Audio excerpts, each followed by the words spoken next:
Puerto Rico in 1982 at the age of 15. So I basically grew up here. I consider myself a Lawrence kid. My better days are here. I suffered the first 15 years in Puerto Rico, and that's why we transferred to Lawrence.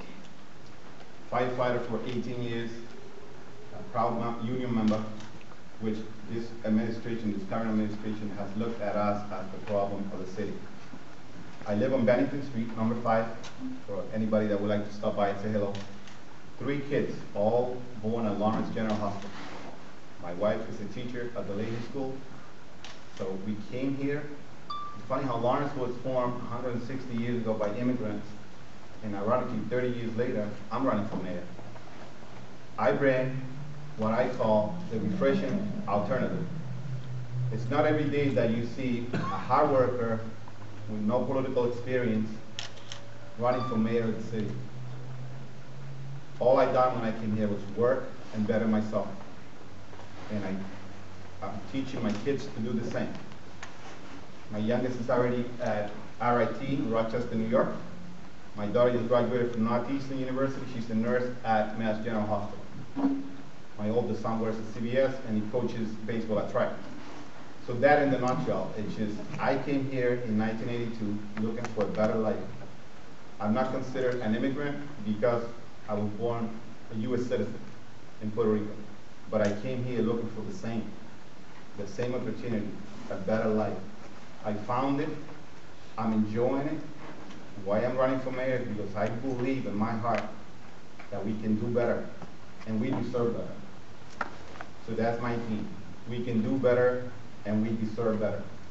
I'm not promising you the world, but I'm promising you that I'm going to work hard with you, and I'm going to concentrate on public safety, education, and economic development. Those 3 things are so key to the quality of life. So for me, people say, you must be crazy. You're trying to be the mayor of Lawrence. You know the challenges you're going to face. And I said, as a firefighter of 18 years, we face challenges every day.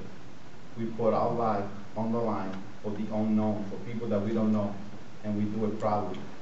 So I will be very proud to serve you as your next mayor.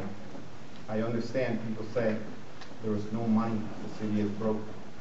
There is a lot you can do in this city without money if you propose, if you put yourself to it. There's so many kids out there, I've heard that skateboarding, they're in harm's way. We're trying to take them off the street, but we don't provide them with any alternatives. I can give you examples. We have a skate park. We don't communicate with them where to go. All right? We have a rink on Market Street, which is there locked up. About you clean the surface, they can skate indoors. You know, there's some outdoor basketball court. Put some nets on the rims. I would sit down with Nelson Ortiz, right?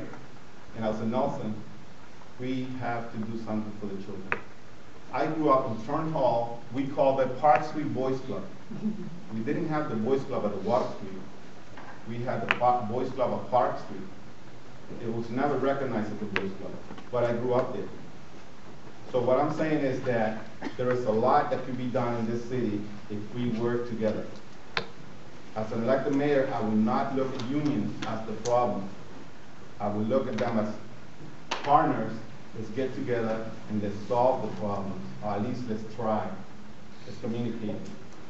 Because this past administration, when they came at us saying, you have to give us this, you have to give us that, I said, we were ready, more than ready to give, because that's what we do as firefighters, we give. And we have so much to give, but when they said it's either this or nothing, then we said that's not how we operate. Unions are not looking for anything special. And as a union member, I'm proud to say that I'm ready to work with you. Obviously, I lack the experience as a politician. This is my first time. So people are going to see that as a negative. But what I have that people don't have is the heart and the desire to move forward and do better. And people talk about, and they promise, tax-based economic development.